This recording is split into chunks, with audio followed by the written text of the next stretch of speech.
Today in the Benniebarre Pilates studio, we're going to be talking about the importance of footwork on the reformer and why it should be part of your regular daily practice, and also doing a footwork series. Before we get started, I wanted to talk for a minute about footwork. So why is it that we always do footwork as a warm-up, as the beginning part of our reformer classes? Well, not only are we working the lower body and getting it warm, not only are we safely working those muscles, but we're also doing a lot more. We are strengthening the ankles, strengthening the knees, and strengthening the hips. What form of resistance training can you think of where you're warming up, fully moving through the lower body, where you're accomplishing all those things together while you're staying in a neutral spine, neutral pelvis, and we're working on pelvic stability? So your chance of injuring yourself from that position is very, very low. Even if you've got mobility issues and things like this, footwork can be great for everyone of every body type. I love it. It is, a part of that daily practice always. So let's go ahead and get started. Let's go ahead and lie down for our footwork. We're going to start with the toes. So toes are going to be on the bar. Those heels are in a V. Oftentimes people get confused when I say V toes, bring the heels together, and they're like, okay, the heels on the bar. Nope, toes on the bar, heels zip together. When we're pulled into the stopper, we want to make sure that we're nice and even. Make sure that you're not lying askew where one hip is longer. Really think about feeling even through those shoulders and you're straight down that carriage. Your knees should be about the width of your shoulders. So this would be too far open here. All right, we're going to press out, those legs zip together, and then draw back in. Those ankles stay, or those heels rather, stay hugging together the entire time.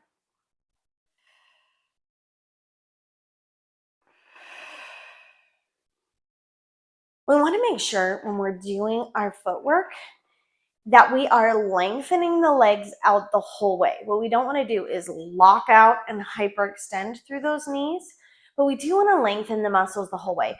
One thing that I see often in classes that we want to avoid is kind of this pop out, where people pop their knees out straight and then come back in. We want to think about pushing and developing and then coming down in. So if you were in a plie and you were lifting up, you wouldn't want to just pop yourself back up. You want to develop and lengthen through those legs, which is essentially, we're in that beautiful plie in first position with heels lifted right here. So really think about developing, reaching all that long, and think about a pause at the top and then coming back in. So you're not just absent-mindedly going like this, reaching out long and pulling back in. Let's change feet position. We're going to go into the arches next. So that middle spot in your foot, right there on the bar, and take those feet in a comfortable hip distance right here. This can feel so good right here to evenly press through those legs.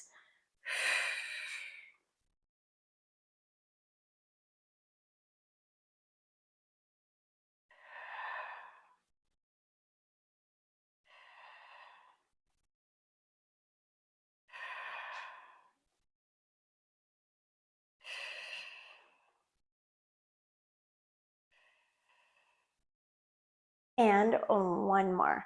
Next, we're moving to heels, and we're going to bring those heels together. So we're parallel, toes facing up to the sky still. We want to zip the legs together, zip the heels together. What we want to focus on here when we've got heels on the bar is maintaining that flat foot, toes reaching up to the sky, and getting into that deep ankle flexion. So sometimes when people are like, okay, my heels are on the bar, and their feet will go like this when they press out, and then when they go in, toes will go back over, and it'll kind of teeter-totter back and forth. So we want to think about those toes staying up to the sky as we bend in. We're getting into a deep place of ankle flexion as we come into that stopper, and pressing out and pulling back in. Are your feet going to stay stationary in exactly the same spot throughout this movement? Probably not, but we are focusing on holding that deep ankle flexion and reaching those toes up to the sky. So check in if you're not in a habit of looking at your feet. Take a little peek and make sure that you're staying in that parallel place with the toes reaching up to the sky.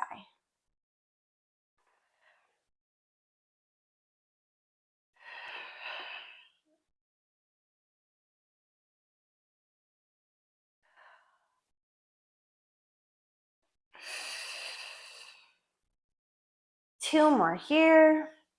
Whew, and that's really working a lot when you're focusing on that ankle flexion. All right, now we're going to go into wide V arches. So the middle of the foot is just going to fall across that bar. The heels are turned in, toes are turned out, knees are nice and wide, pressing out and coming back in. So knees are staying in line with the feet. So again, here we're not dropping out wider than the feet. We want to still be in this place. We've got a V shape through the feet and a V shape through the knees.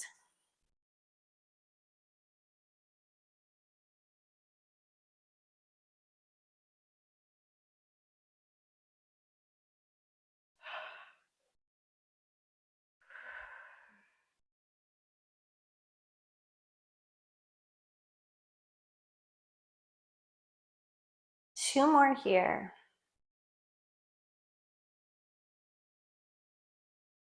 Good, now we're gonna throw something extra in, feet in the same position. We're going to lift those glutes off. So we're gonna press the low back into the carriage, imprint, and glide up just a little. Now I'm not coming into a full bridge. My back is still making contact with the carriage. My mid back is still there, but the glutes are lifted. Press out and away, and you're in a nice neutral spine placement, and pull back in.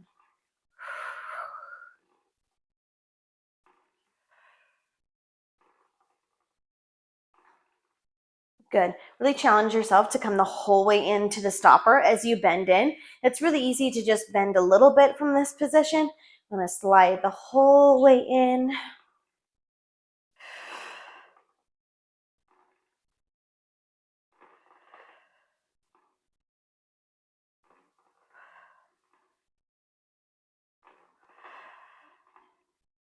Two more.